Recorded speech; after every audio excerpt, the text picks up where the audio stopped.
अस्सलाम वालेकुम गाइस, उम्मीद करता हूँ सब खैरियत से होंगे। जैसे कि आज का मेरा तीसरा ब्लॉग है। मैं अपनी दुकान में बैठा हुआ होता हूँ और इतने में उसामा भाई अपनी शॉप बंद करके मेरी दुकान पर आ जाते हैं और आते साथ ही कहते हैं कि आज फ़लूदा खाने चलते हैं। ये सुनते ही मेरे मुँह पानी आ जाता है और मैं फ़ौरन घर जाता हूँ और फ्रेश होकर आ जाता हूँ। मैं फ्रेश होकर जैसे ही नीचे आता हूँ तो देखता हूँ दिल की दुकान में रज़ा भी खड़ा हुआ होता है और हम उसको भी अपने साथ शामिल कर लेते हैं। और फिर मुझसे सब्र नहीं होता और मैं फ़ौरन अपनी शॉप बंद कर देता हूँ। और अपनी शॉप बंद करके जैसे ही मैं दिल की दुकान में आता हूँ तो देखता हूँ वो हिसाब कर रहा होता है। और इतने में हम देखते हैं कि दिल की दुकान में कस्टमर भी आ जाते हैं और कुछ जूते देखने के बाद वो कुछ भी नहीं लेकर जाते। उसके बाद फ़ौरन अदील अपनी दुकान को बंद कर देता है। फिर रज़ा अपनी बाइक लेने चला जाता है। मैं, उसामा भाई और अदील हम तीनों एक ही बाइक पर बैठ जाते हैं और फिर रज़ा अपनी बाइक भी ले आता है और ज़िक्रिया उसके साथ बैठ जाता है।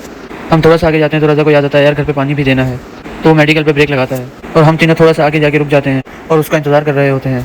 फिर फाइनली रज़ा भी वहाँ पर आ जाता है। फिर हम पाँचों वहाँ से रवाना हो जाते हैं। रज़ा और ज़िक्रिया तो फ़ालूदा खाने के लिए बहुत एक्साइटेड होते हैं और पूरे रास्ते हंसते हुए जा रहे होते हैं। थोड़ा सा आगे जाने के बाद हमें याद आता है हम दोनों की बाइकों में पेट्रोल नहीं है। फिर हम पेट्रोल पंप पे ब्रेक लगाते हैं। फाइनली हम दोनों अपनी बाइकों में पेट्रोल डलवा कर वहाँ से भी रवाना हो जाते हैं और फाइनली हम कल्लू चौक 4 नंबर पहुँच जाते हैं। और फिर फाइनली हम फ़लूदे की शॉप पर आ जाते हैं और वहाँ पर पहले ही थोड़ा बहुत रश होता है, इसलिए हमें 10 से 15 मिनट का इंतज़ार करना पड़ता है। फ़लूदा खाने के लिए बहुत ही ज़्यादा तरसे हुए होते हैं और फाइनली हम सबको फ़लूदा मिल जाता है।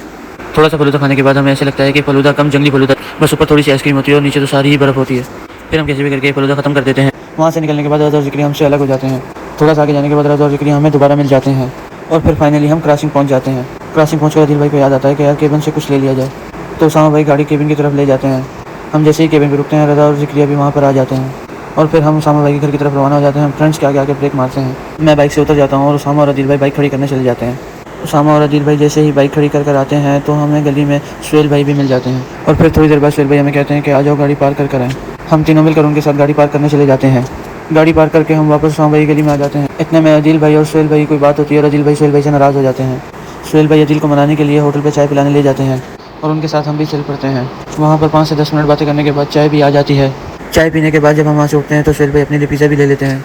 पिज़्ज़ा लेने के बाद जब हम वापस आ रहे होते हैं तो अदील भाई को कोई काम याद आ जाता है। अदील भाई हमें पीछे से आवाज़ मारकर वापस बुला लेते हैं और फिर वो उस काम के लिए उसामा को भेजते हैं और वो काम होने के बाद हम चारों घर की तरफ रवाना हो जाते हैं।